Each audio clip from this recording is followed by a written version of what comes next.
Et donc, je vous remercie de vous être connecté à cette session qui va traiter d'IA embarquée ou de Edge AI. Donc, ces éclairages de l'IA sont organisés par Minalogic pour le compte de l'Institut en intelligence artificielle de Grenoble qui s'appelle le MIAI, soutenu également par la région Auvergne-Rhône-Alpes et puis par la direction des entreprises au niveau État, et en partenariat également avec Digital League et Lyon AI. J'ai déjà parlé de moi, donc on va sauter cette slide-là. Je m'excuse au passage, j'ai pas une bande passante qui me permette d'allumer ma caméra, donc désolé pour ça. Ces éclairages de l'IA reprennent après une petite pause estivale un peu longue. Donc aujourd'hui, on parle effectivement d'IA embarquée. En général, c'est toujours le premier vendredi de chaque mois.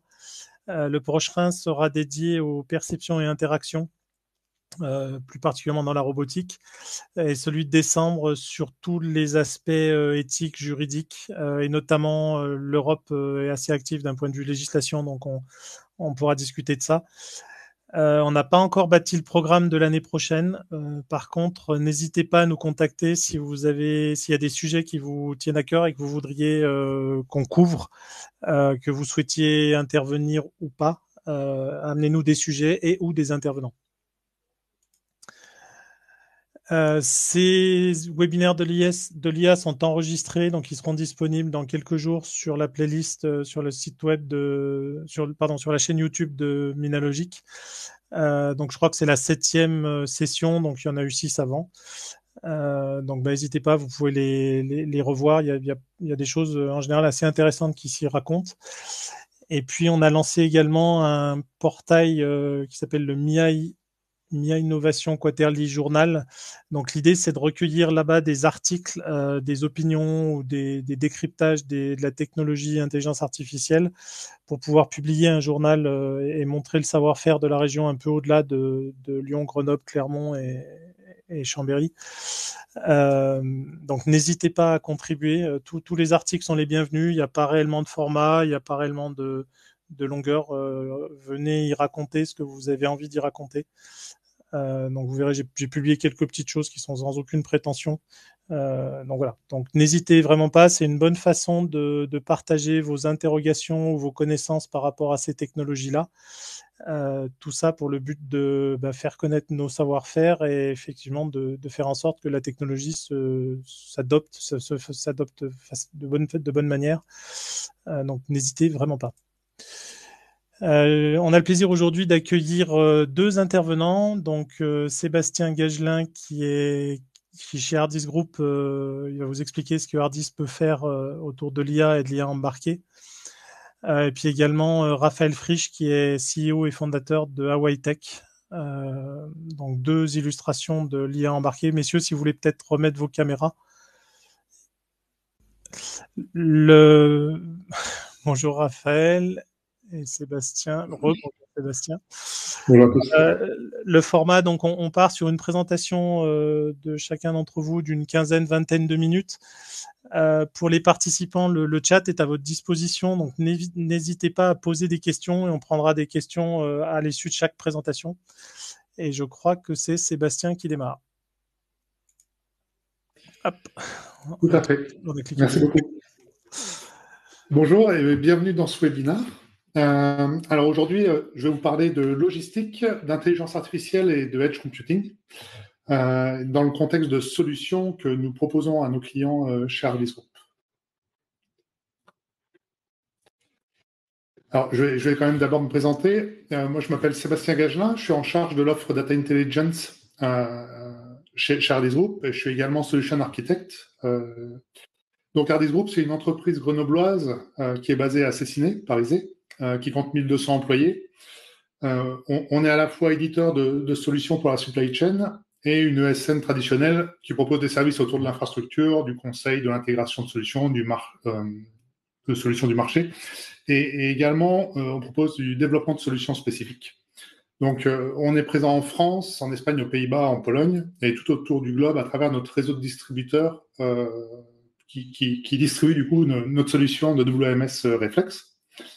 Donc, mon rôle à moi chez Ardis Group, c'est principalement de collecter et d'analyser des besoins complexes de nos clients et derrière, d'identifier les technologies éprouvées mais innovantes et de trouver éventuellement des bons partenaires pour nous permettre de proposer une solution adaptée à leurs besoins, sachant que derrière, l'étape finale souhaitée, c'est la réalisation de ces projets. Voilà. Donc, ce que je vous propose, c'est que je démarre dans le vif du sujet et je vais commencer un peu par reprendre un peu les bases de la logistique très rapidement. Donc, la logistique, qu'est-ce que ça prend finalement comme ensemble? Aujourd'hui, ça recouvre un ensemble complexe de tâches et de fonctions qui sont amenées par les activités productives et commerciales des entreprises. Donc, beaucoup dans le e-commerce, sans doute pour plus du B2C, mais aussi beaucoup entre les entreprises pour du B2B. Donc, ces contours peuvent être très larges. Lorsqu'elle est évoquée comme un secteur économique à part entière, elle peut englober à la fois des activités de transport de marchandises, d'entreposage, de manutention, de conditionnement, mais également tout ce qui touche aux opérations d'achat, de gestion de l'immobilier, logistique et les autres activités qui y sont associées. Donc, si on le dit autrement, la logistique consiste à apporter ce qu'il faut, donc en termes de quantité, là où il faut en termes de localisation, et quand il le faut en termes de délai. Donc, les objectifs sont plutôt simples dans leur énoncé, mais c'est finalement assez complexe dans leur réalisation. C'est ce qu'on va voir. Donc, depuis ces 30 dernières années, la logistique est devenue un enjeu stratégique au service de la compétitivité globale de l'entreprise, l'un des principaux lieux où se joue sa rentabilité. Donc, la satisfaction client passe par une qualité de service extrêmement élevée, des délais de livraison de plus en plus courts, qui exigent une réactivité et une maîtrise des coûts totale. Donc, la logistique est désormais au centre finalement des systèmes de protection, de sourcing, de vente. Et à cela, il y a trois raisons principales. La mondialisation, le poids croissant du e-commerce, j'en ai déjà parlé, et l'augmentation du coût du transport, en particulier à cause du pétrole. Dans le cas du e-commerce, les consommateurs souhaitent obtenir leurs produits aux tarifs les plus attractifs. Je pense qu'on est tous dans ce cas-là, et dans les meilleurs délais et les meilleures conditions. Donc, cette problématique concerne directement tous les prestataires logistiques, parce qu'ils doivent répondre à cette stratégie tout en incluant une démarche environnementale à leur activité. Les technologies aujourd'hui permettent d'adresser à un grand nombre de problématiques, en particulier des problématiques de la logistique, et en particulier l'intelligence artificielle est un outil vraiment de taille pour la logistique puisqu'elle permet d'adresser la plupart de ces enjeux. Dans un contexte où le cloud aujourd'hui prend une place prédominante au niveau infrastructure informatique, il y a le modèle full cloud, c'est-à-dire où je mettrai toutes mes applications, toutes mes tâches sur le cloud, n'est pas forcément adapté à la distribution et la répartition géographique des entrepôts et des camions. Donc, en gros, on se retrouve avec des bandes Internet, des bandes passantes Internet trop faibles sur des sites logistiques souvent isolés, qui ont des fois qui sont en ADSL de base et c'est compliqué d'échanger des données, ou alors qui ont une latence importante, en général ça va de pair, et qui empêchent du coup de proposer des applications en temps réel directement sur leur site, en mode cloud. Donc les modèles d'IA, il faut réfléchir à autre chose, savoir comment les déployer. Donc l'idée, ça serait plutôt de les déployer au plus près des sources de données à analyser, donc plutôt dans les entrepôts, dans le cas de la logistique. Mais cette contrainte ajoute un gros problème qui est la gestion du cycle de vie des modèles et leur déploiement au sein de ces entrepôts. Parce que l'idée, c'est pas de mettre à jour un modèle ou de créer un nouveau modèle et puis de le déployer à la main dans chaque entrepôt. Donc depuis le poste du développeur jusqu'à chaque entrepôt, ça serait pas gérable. Et puis en termes d'industrialisation et de maintenabilité, ce serait pas extraordinaire. Donc dans ce webinaire, je vous propose de parcourir les principaux besoins de la logistique que nous traitons chez Ardis ou que nous avons traités, et en nous appuyant sur l'IA.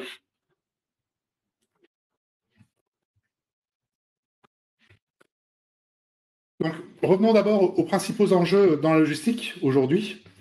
Ces enjeux sont multiples et en voici alors les principaux, mais il y en a d'autres. Dans un premier temps, il y a la productivité. Donc aujourd'hui, les entrepôts traditionnels et le transport emploient un grand nombre de personnes, environ 2 millions en France. ils auront à traiter une multitude de tâches extrêmement différentes au sein de ces entrepôts et ils ont un gros souci de turnover.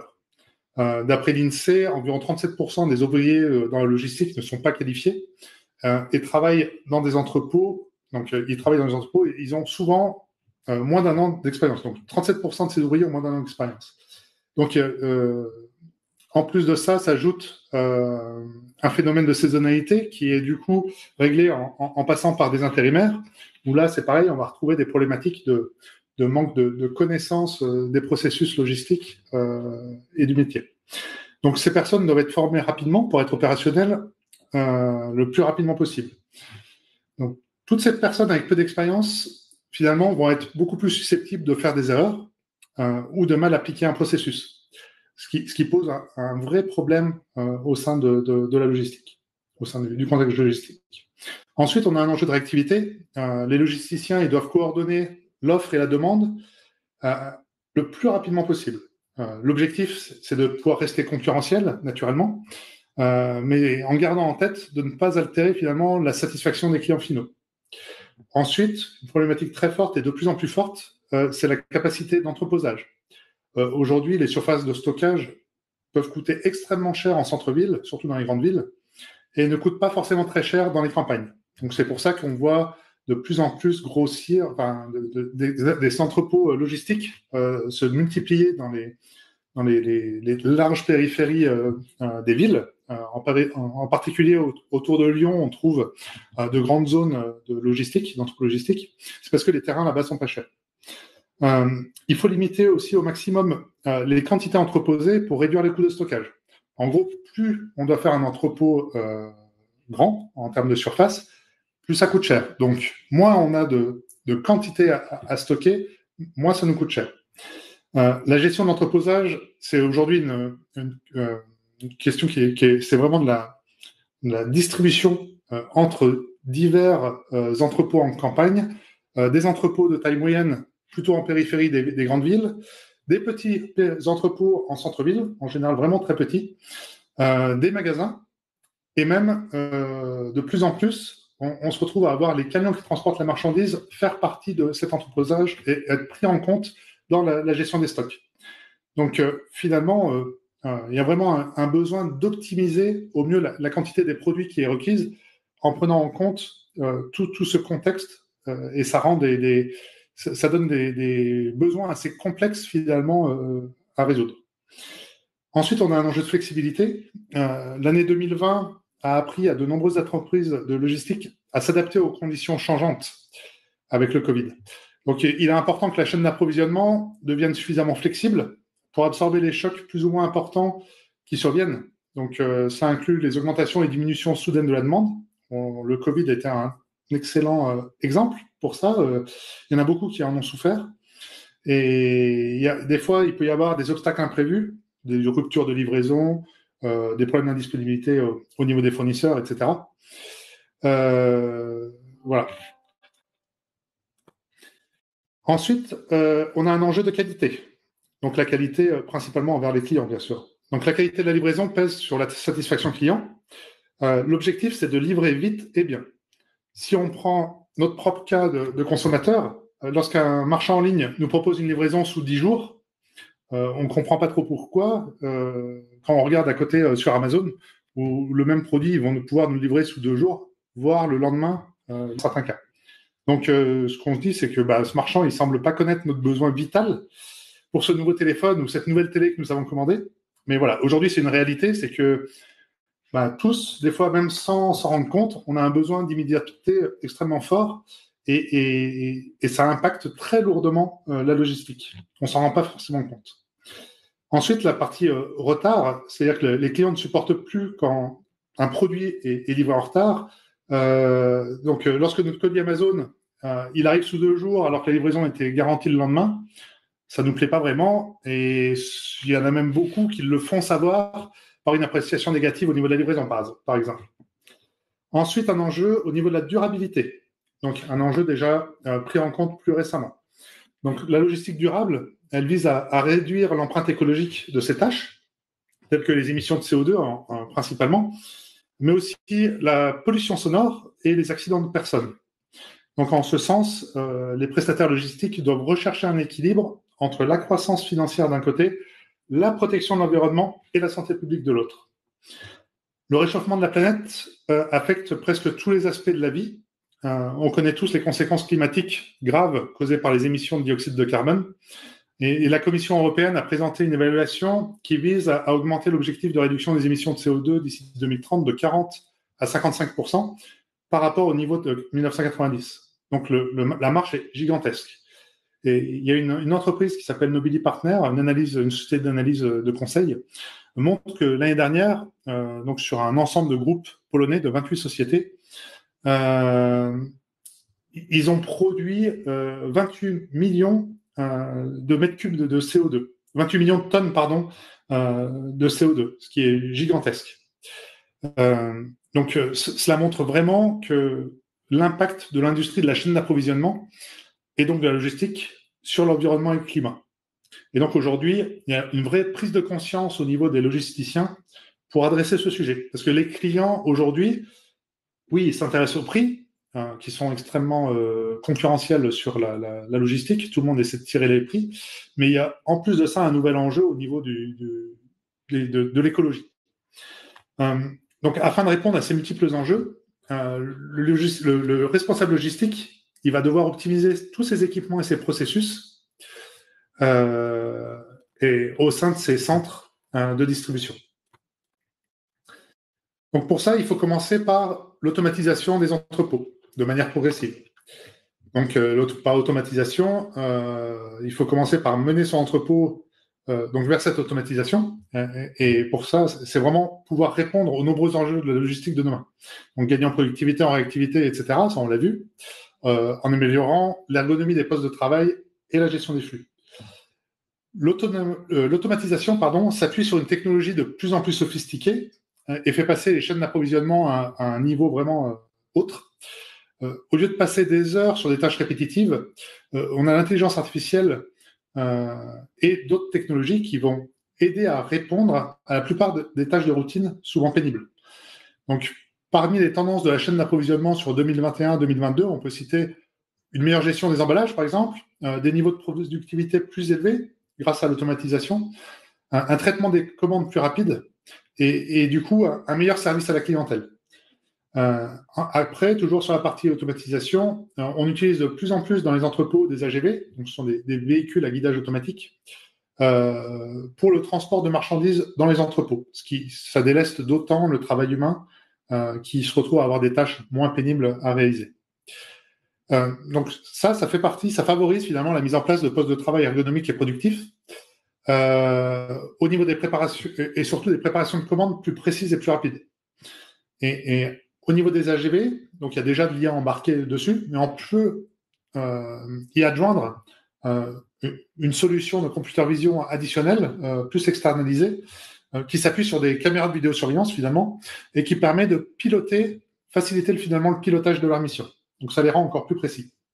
Ensuite, on a la partie optimisation et suivi des processus avancés. Donc, en parallèle, développer des processus automatisés en les combinant de manière flexible et intelligente avec des processus manuels, c'est vraiment une solution qui est extrêmement pertinente et éprouvée. Aujourd'hui, on applique ça vraiment sur beaucoup de projets chez nos clients.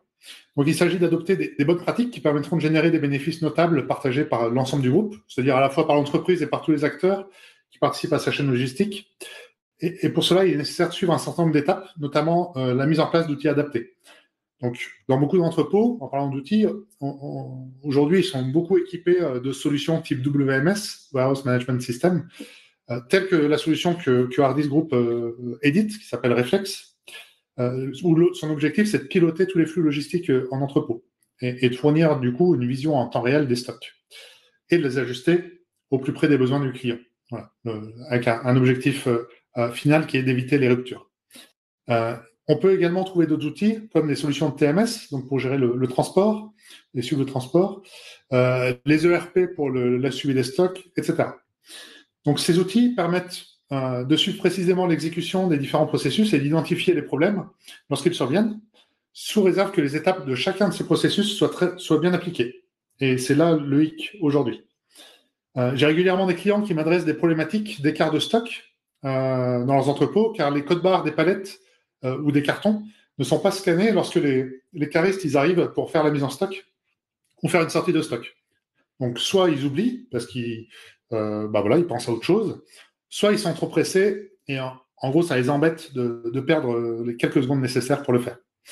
Donc, qu'est-ce qui se passe dans ce cas-là? C'est que les données, elles sont plus transmises dans les différents outils et on se retrouve avec un biais au niveau du suivi du processus puisqu'on n'a pas toutes les données qui sont remontées. Et ça oblige les clients à mettre en place de nouveaux processus, donc d'autres processus, pour régler ces problèmes. On va retrouver des processus pour gérer des inventaires quotidiens ou hebdomadaires ou mensuels, des processus pour rechercher des produits qui ont été perdus, donc où personne ne sait où ils ont été déployés. Et ça, c'est des problématiques qu'on retrouve chez beaucoup de clients. Comme on va le voir là, un peu après, la computer vision est un outil qui permet de générer de nouvelles données et qui permet du coup de décrire l'état de l'exécution de tel ou tel processus, mais en conditions réelles. Donc ça ne s'appuie plus sur de la remontée d'informations générées par des êtres humains finalement. Et ça nous permet aussi d'adresser ce qu'on appelle des zones grises, où on n'a aucune donnée qui sont générées. Typiquement, il y a ce qu'on appelle des zones tampons, j'y reviendrai un peu plus tard, où les palettes sont déposées temporairement sur ces zones-là, lors des réceptions de ces palettes, des marchandises, et elles sont ensuite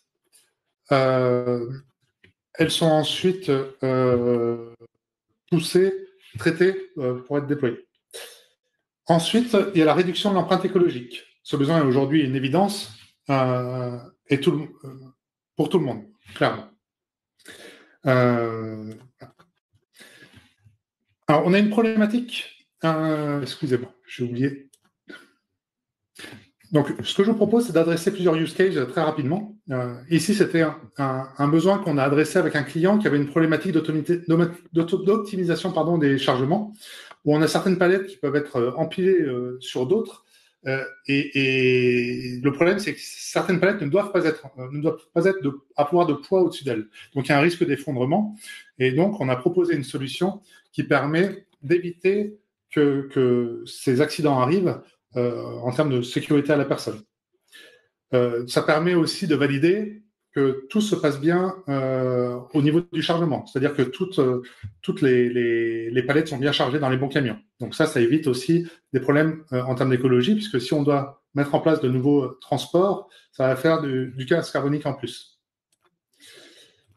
On a travaillé un autre use case.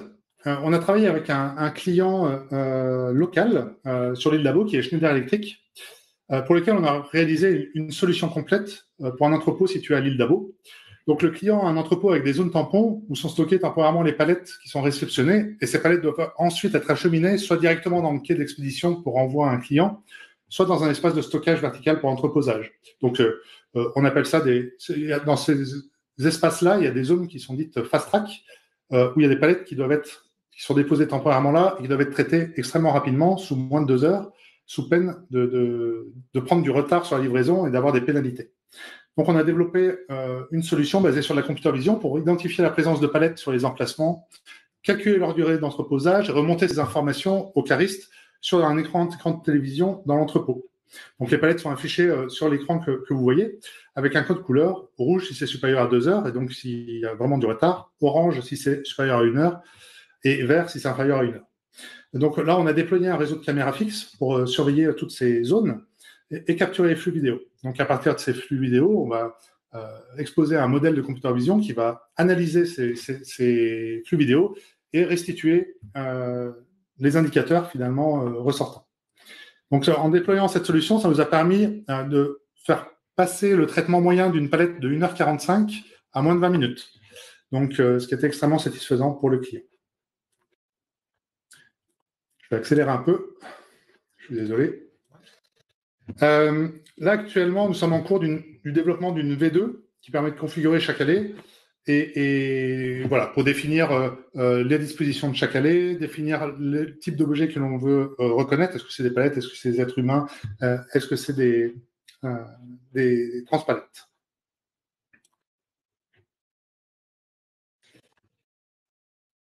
Autre use case très différent du précédent, celui-ci avec la caméra mobile. C'est l'entreposage dans les racks de stockage où on a un problème de qualité d'inventaire.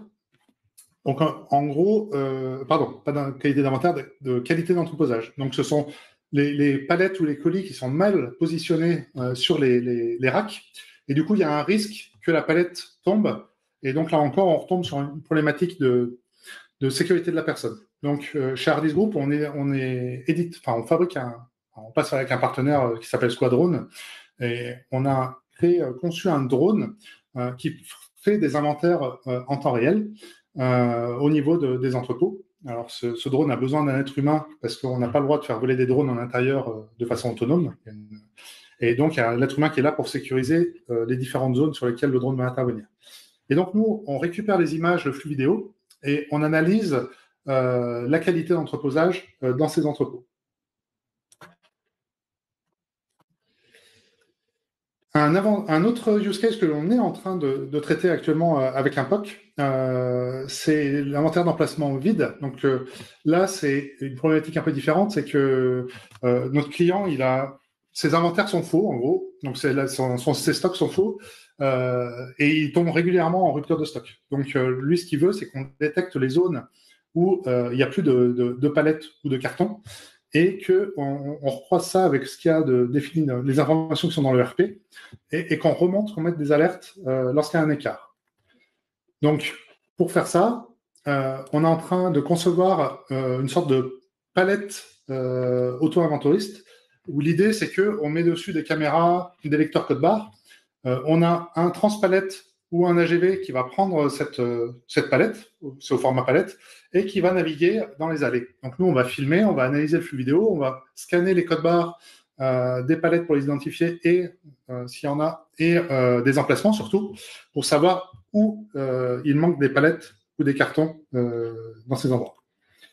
Donc aujourd'hui, dans le cadre du POC, on ne va pas embarquer le modèle au niveau en local, c'est-à-dire sur la palette, au niveau du contrôleur. On va le gérer via un Edge, je vais y revenir après. Et peut-être qu'à terme, on va faire des tests pendant le POC justement, et peut-être qu'à terme, on l'embarquera directement sur ce module-là. Alors, je vous ai parlé tout à l'heure du Edge. Aujourd'hui, la plupart des entreprises gèrent et analysent leurs données sur un stockage centralisé, généralement un cloud public ou privé. Et toutefois, l'infrastructure traditionnelle et cloud computing ne sont plus en mesure de répondre aux exigences nombreuses des applications réelles. Donc, par exemple, dans le cas de l'IoT, donc Internet of Things, on a besoin d'un réseau hautement disponible avec une latence minimale.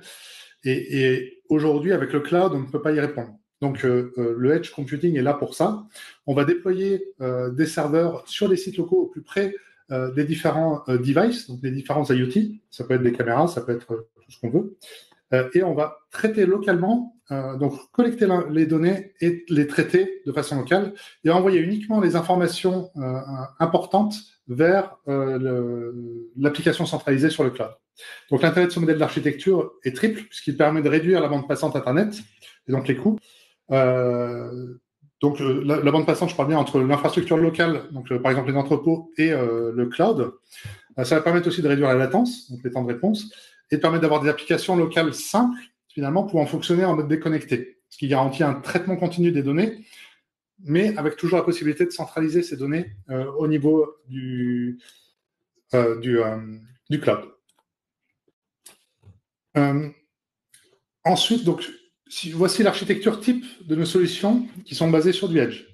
Donc, nous, on a fait le choix d'utiliser une solution qui s'appelle KPS, qui est un partenaire qui s'appelle Nutanix, afin de faciliter la gestion des déploiements et de l'hébergement de nos services et de nos modèles d'IA. Donc, l'échange de données est également facilité entre les nœuds Edge et notre application centrale sur le cloud. Si aucun lien dédié n'existe entre les sites de nos clients et nos fournisseurs cloud, on met en place un tunnel VPN pour sécuriser les échanges de données. Donc, Nutanix KPS embarque un cluster Kubernetes qui nous permet de déployer nos briques applicatives sous forme de containers Docker, et ce qui nous facilite la tâche pour tout ce qui est scalabilité et disponibilité. Ensuite, pour notre serveur Edge, on utilise des VM soit qui sont fournies par nos clients, si elles sont suffisamment proches des sites locaux, soit on demande de déployer un bar métal type Lenovo qui embarque un GPU. Donc une fois qu'on a mis en place les edge, ou qu'on nous a mis à disposition les edge, nous on va pouvoir déployer l'application et mettre en place toutes nos briques qui nous permettent de gérer à la fois notre cycle de vie des modèles sur la partie cloud, puisque l'idée c'est de profiter de la puissance de calcul disponible sur le cloud sur une durée limitée, et derrière d'avoir une capacité constante sur le edge, où là, toute la partie analyse, consolidation, collecte sera réalisée. Donc, ce qui est important aussi, c'est que le flux vidéo et les images ne sont pas stockés mais traités directement en mémoire. Donc ça, c'est important d'un point de vue RGPD. On a souvent des clients qui se posent à juste titre la question de qu'est-ce qu'on fait de ces images, vu qu'il y a des personnes, il y a des caristes qui sont dessus. Donc nous, on a nos données, dans le cadre du suivi de la supervision d'exécution, les images ne sont pas stockées. Par contre, on va quand même malgré tout appliquer un traitement de flou sur les êtres humains qui sont identifiés. Et lorsqu'on va faire une collecte du dataset, puisqu'on en a besoin, on va devoir pousser ces informations vers le cloud, ce dataset vers le cloud. Donc, à ce moment-là, on le stocke de façon temporaire, juste le temps de la collecte, sur un espace de stockage crypté. Et là aussi, les personnes sont floutées. Donc, on rencontre de grandes problématiques au niveau de nos entrepôts avec ces modèles, puisque on est sujet à des différences d'éclairage qui varient énormément au fil durant l'année. Typiquement, lorsqu'il y a des espaces vitrés, ça fait rentrer les rayons du soleil et on a des éclairages qui changent d'un mois sur l'autre et surtout d'une saison à l'autre.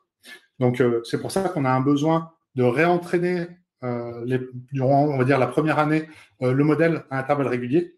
Et c'est pour ça que, en s'appuyant sur ce que nous fournissent les services fournis par le cloud et les services fournis par KPS, ça nous permet d'industrialiser la gestion du cycle de vie de nos modèles. Donc, j'ai beaucoup parlé de modèles de computer vision, mais ce modèle d'architecture s'applique également aux modèles traitant des données alphanumériques qui proviennent des IoT, naturellement. Donc, d'un point de vue coût, mettre en place un tel modèle d'architecture et d'infrastructure peut être onéreux, suivant le nombre de sites et la capacité de calcul requise. Et il est donc primordial d'identifier plusieurs use cases qui utiliseront cette même infrastructure et architecture afin de mutualiser les coûts. Voilà, j'espère que cette présentation vous aura apporté les réponses à vos questionnements et aura suscité de l'intérêt. Je remercie beaucoup Minalogic qui m'a permis d'intervenir sur ce webinaire et tous ses partenaires, naturellement. Et donc, n'hésitez pas à me solliciter si vous souhaitez échanger avec moi. Merci beaucoup, Sébastien.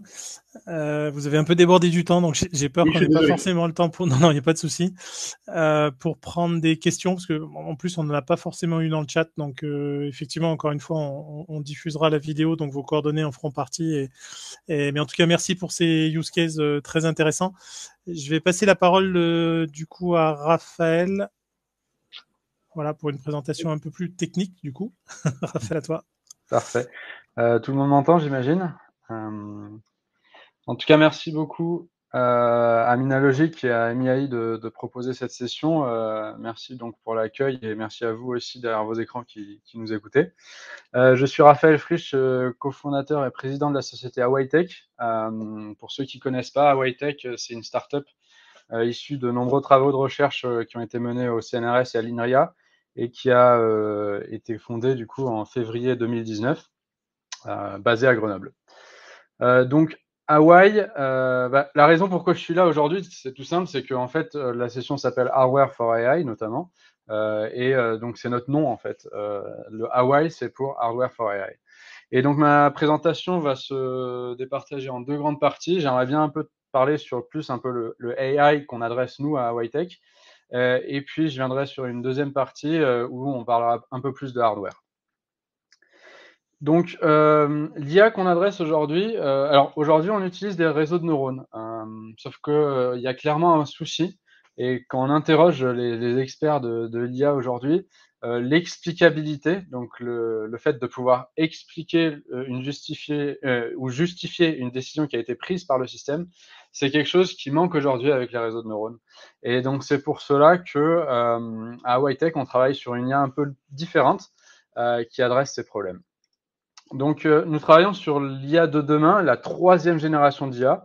Et pour cela, dans un premier temps, je vous propose de regarder un peu dans le passé ce qu'on a eu.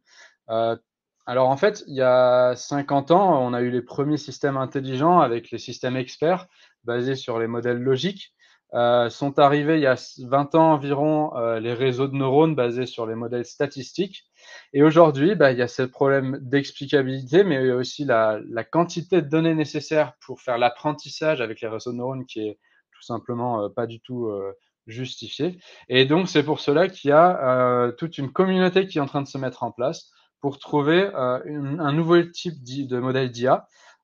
Et à Whitech, du coup, on travaille sur les modèles probabilistes qui sont en fait ni autre que la combinaison des avantages des 2 vagues précédentes. Et c'est pour cela qu'on voit vraiment ça comme une 3e vague d'IA, puisque on adresse c'est d'autres types de modèles et ils permettent notamment d'adresser les problèmes qu'on a aujourd'hui.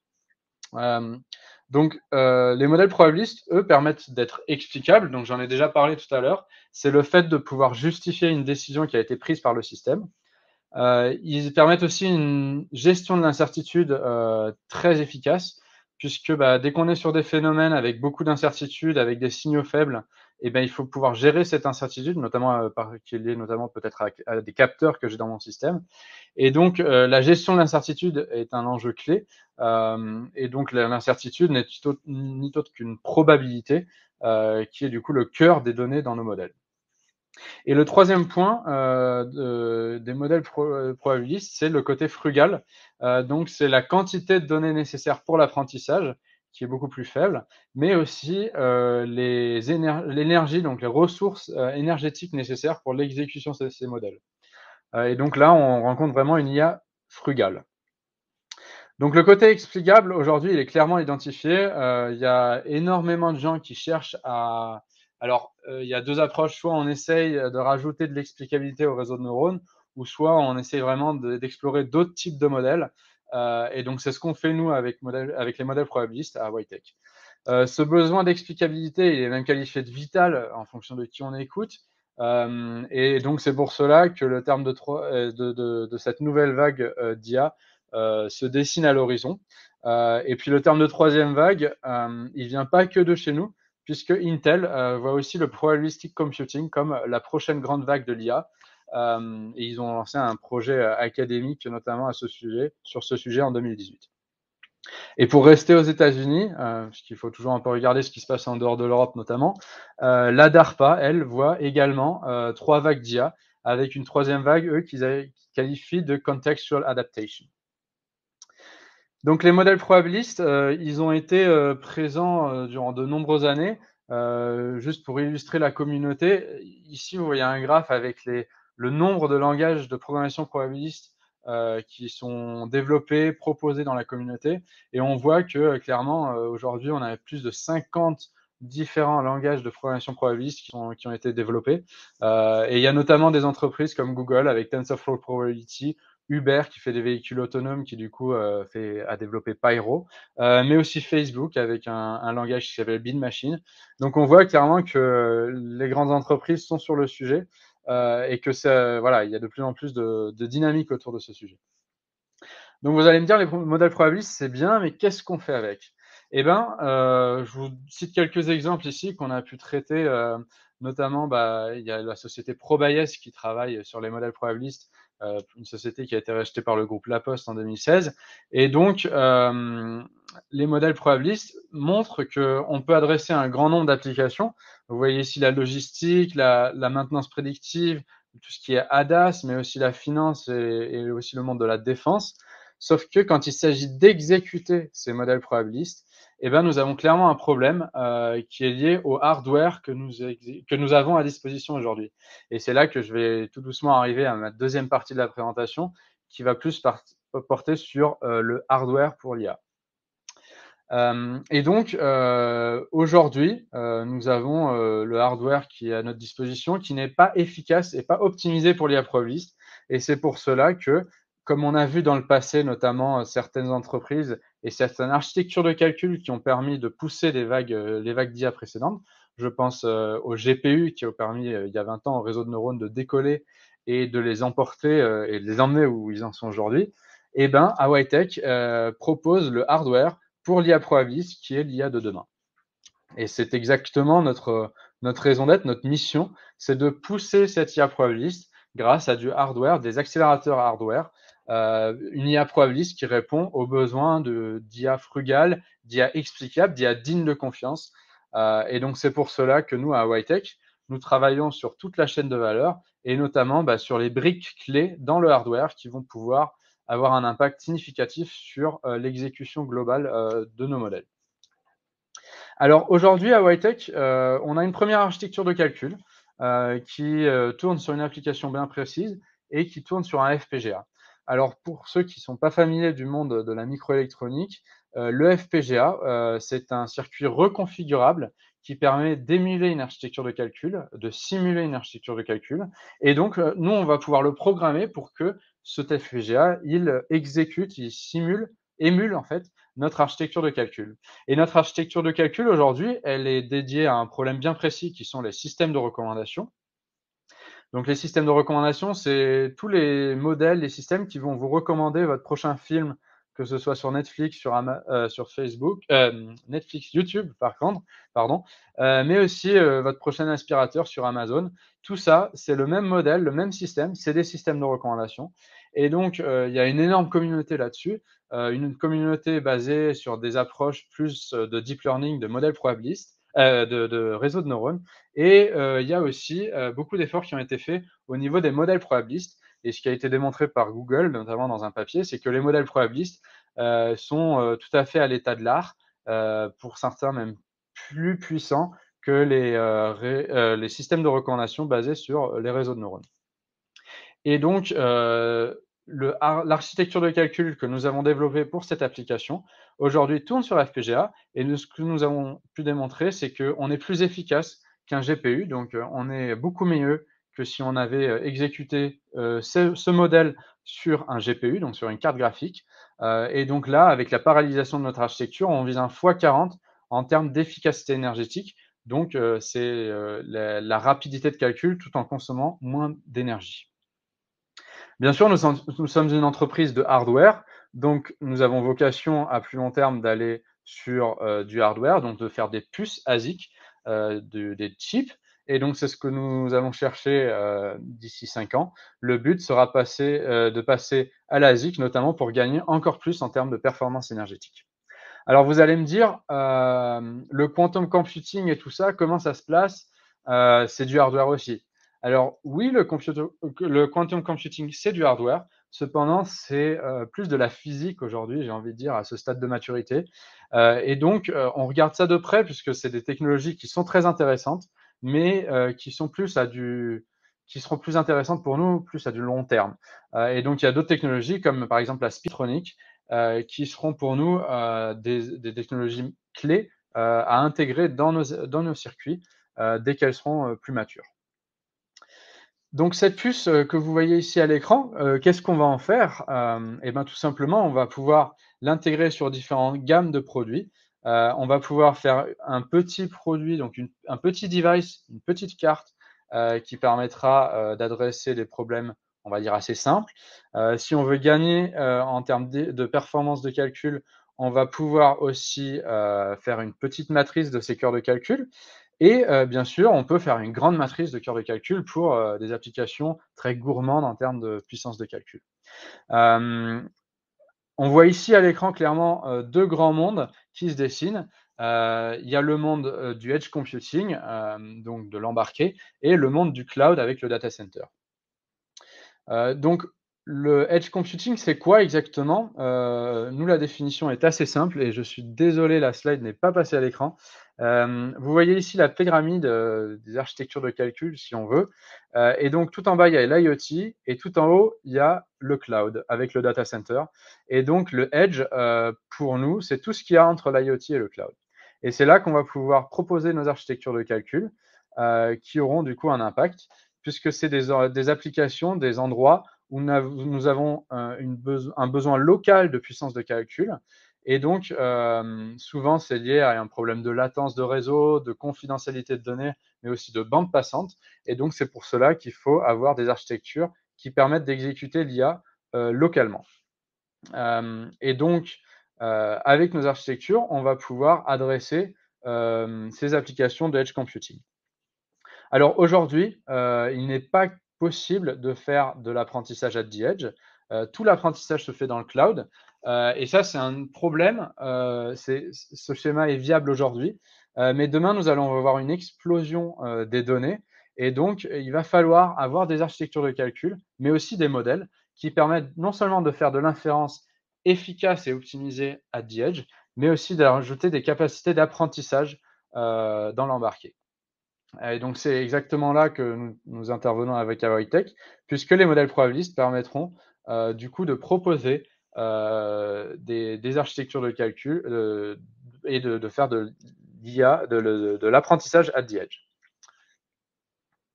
Donc aujourd'hui, nous avons cette première architecture de calcul qui tourne sur un FPGA, qui a vocation à viser le Edge AI. Demain, elle sera implémentée sous forme de puce, sous forme d'ASIC, sous forme de circuit. Donc elle sera bien sûr encore plus puissante. Mais cependant, on voit que dans le monde de l'Edge AI, ça commence à bouger. Il y a notamment au niveau national des consortiums qui se montent. Et c'est pour cela qu'on vise d'accélérer notre mise sur le marché de notre architecture de calcul.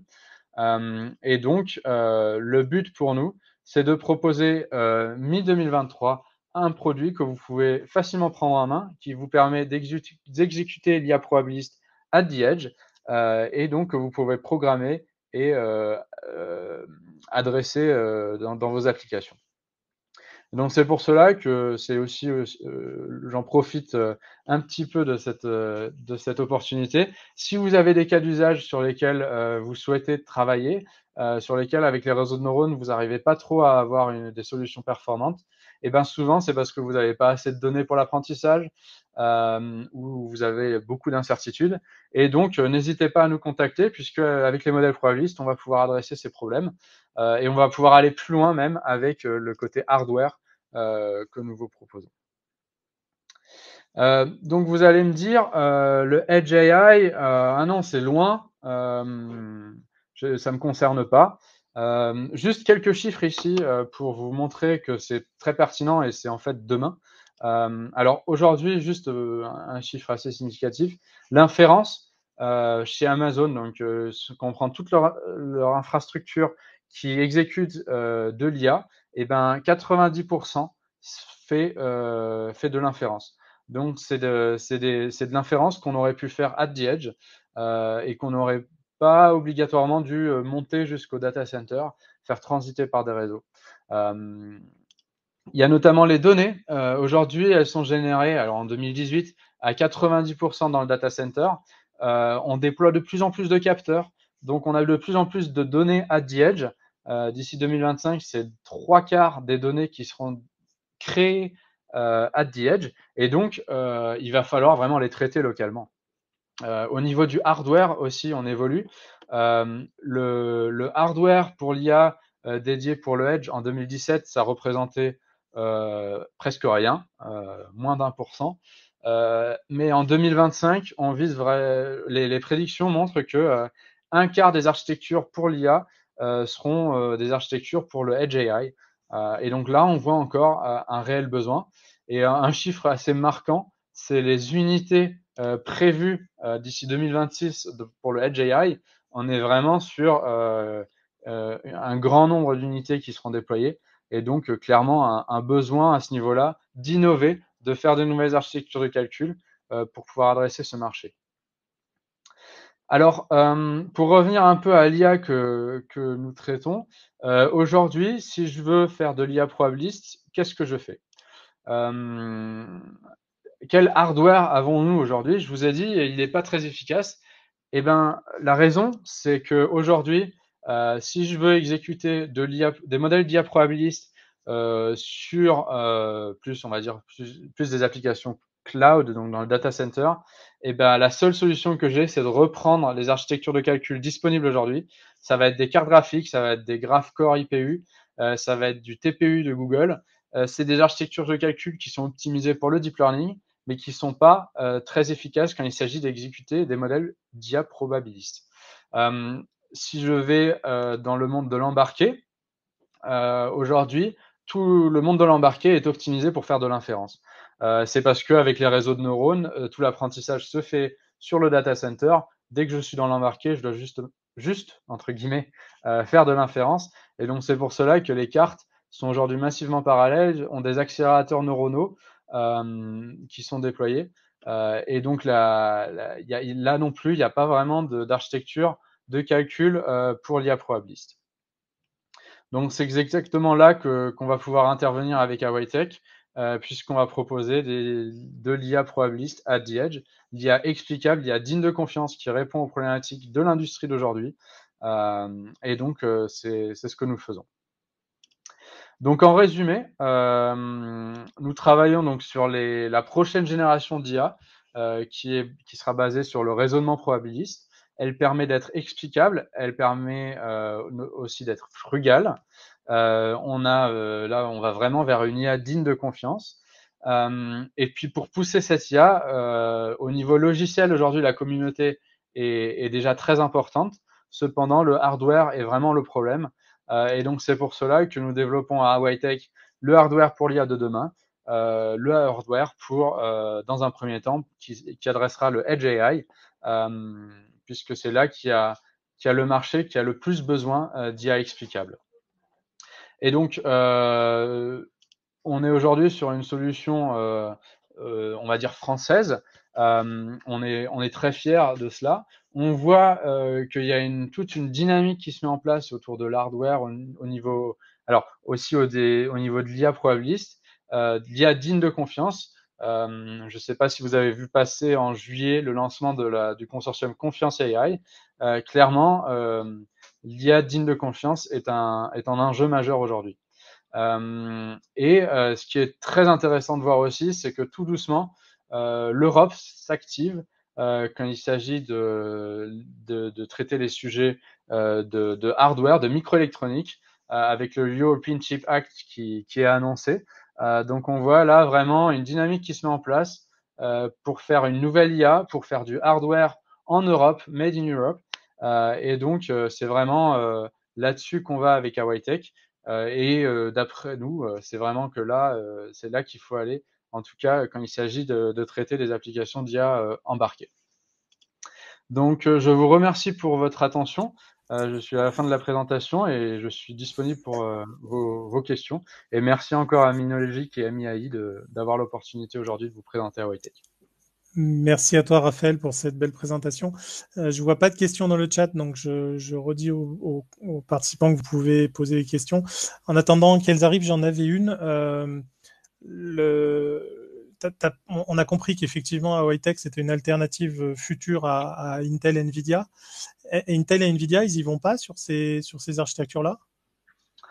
Alors, sur ces modèles-là, peut-être, plus Oui. précisément, le probabilistic computing, comme je le disais, Intel, en 2018, ils ont lancé un projet académique avec plusieurs universités à travers le monde.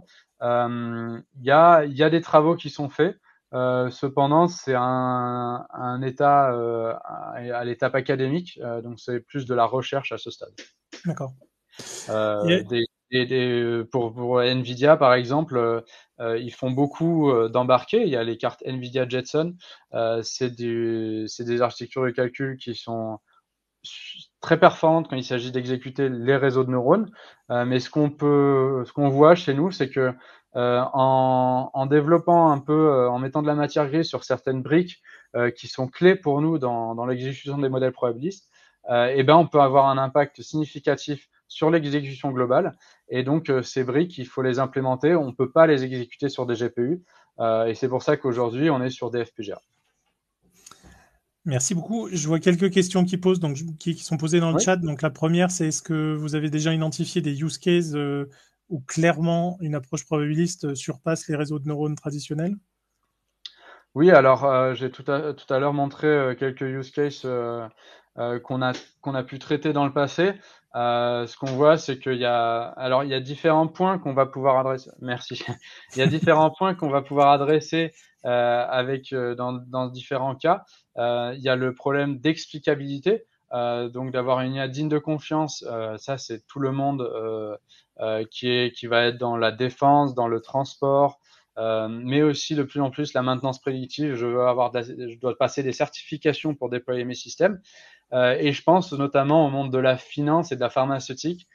C'est des secteurs de marché où il y a soit beaucoup d'argent en jeu, soit des vies humaines en jeu, c'est encore plus important. Et là, j'ai vraiment besoin d'une IA explicable pour que ce soit pour développer des médicaments, mais aussi quand je veux modéliser le risque le risque opérationnel d'un bâtiment, d'une banque.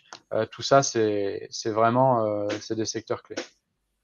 Si je peux me permettre de rajouter un élément, parce que j'ai vu effectivement quelques projets passer sur ces sujets-là, l'approche bayésienne ou probabiliste peut amener des réponses là où l'IA traditionnelle n'y arrive pas, mais j'ai pas vu toujours de certitude. Donc parfois, effectivement, le gain est pas si notable que ça, mais voilà. Une autre question dans le chat, toujours, comment se place le hardware high-tech par rapport au FPGA d'Intel? Alors aujourd'hui, on travaille sur FPGA. Pourquoi? Parce qu'on est à un stade de développement où on n'a pas figé notre architecture de calcul, mais aussi pour le coût que ça engendre. Passer à l'ASIC, tout simplement, c'est des coûts colossaux, significatifs. Et donc aujourd'hui, on travaille sur des FPGA. On travaille pas sur ceux d'Intel, mais c'est pas par tout FPGA au final permet aujourd'hui d'exécuter nos architectures de calcul. Donc c'est une technologie que nous utilisons, mais le FPGA en soi va pas vous permettre d'exécuter des modèles d'IA probabilistes par exemple ou même des réseaux de neurones. Le FPGA c'est juste une architecture de calcul reconfigurable et vous pouvez un peu la voir comme une boîte vide dans laquelle il n'y a pas encore votre circuit. Donc on va pouvoir utiliser cet FPGA pour programmer notre architecture de calcul. Et donc, c'est pour cela qu'on s'appuie sur la technologie des FPGA, mais le FPGA en soi ne vous permet pas d'adresser vos problèmes. Merci beaucoup. Je vois plus forcément de questions. Il y a Il y une a peut-être précision quelqu'un. peut-être de Samuel. Il y a une autre question qui est en train d'arriver, mais si tu veux prendre la précision de Samuel, effectivement. Je pensais en termes de précision de prédiction, c'est par rapport au FPGA Non, c'est par rapport au use case, je pense. Ah oui. Oui, alors du coup, comment dire, je vois pas de quoi vous parlez concernant les prédictions. Peut-être vous faites référence au réseau de neurones. Si j'interprète, je pense Ouais. que la question c'est est-ce que l'approche probabiliste amène une meilleure précision de prédiction que les réseaux de neurones? Mais j'intuite, hein, donc Samuel, si vous voulez préciser, Ça doit être sur l'application des systèmes de recommandation. mais voilà, il confirme que c'est ça, effectivement. Voilà. Donc les systèmes de recommandation, il y a les approches réseau de neurones qui ont été poussées là, les dernières années. Et en fait, en 2008, il y a pas mal d'années, il y a eu des méthodes qui ont été développées sur les modèles probabilistes. Donc typiquement, pour vous citer un nom, la méthode BMF, Bayesian Matrix Factorization, c'est une méthode qui est, on va dire, ancienne puisqu'elle date de 2008. Cependant, pas plus tard que l'année dernière ou en 2019, Google a fait un benchmark de toutes ces méthodes et a démontré que en fait la méthode probabiliste de 2008 était plus performante que la méthode à réseau de neurones très récemment développée. Beaucoup de gens vont directement sur l'IA basée sur les réseaux de neurones, mais sauf qu'il faut prendre quand même le temps d'étudier les d'autres méthodes et d'autres modèles, puisque sur certaines applications, elles sont encore plus performantes. Une dernière question, donc effectivement préciser juste de savoir si la puce qui est faite par Huawei demandera un développement par application ou si c'est une puce générique, entre guillemets, dédiée au calcul probabiliste, mais qui pourra s'appliquer à tous les types d'applications. Alors, on vise vraiment la généricité. Le but, c'est de pouvoir utiliser notre hardware comme un coprocesseur probabiliste, si vous voulez. Donc, que demain, en fait, vous allez avoir votre portable dans lequel vous avez un processeur conventionnel, un CPU. Vous allez avoir une carte graphique pour tout le traitement du visuel, de la vision, de l'image. Et vous allez avoir un coprocesseur probabiliste qui va vous prendre en main toute la partie IA probabiliste. Donc c'est vraiment quelque chose de complémentaire et c'est quelque chose de générique qui va pouvoir adresser tout type d'application. Et c'est pour cela qu'aujourd'hui, on travaille sur toute la partie software qui vous permettra du coup à vous, utilisateurs, d'utiliser de manière très facile notre architecture de calcul. Merci beaucoup, Raphaël.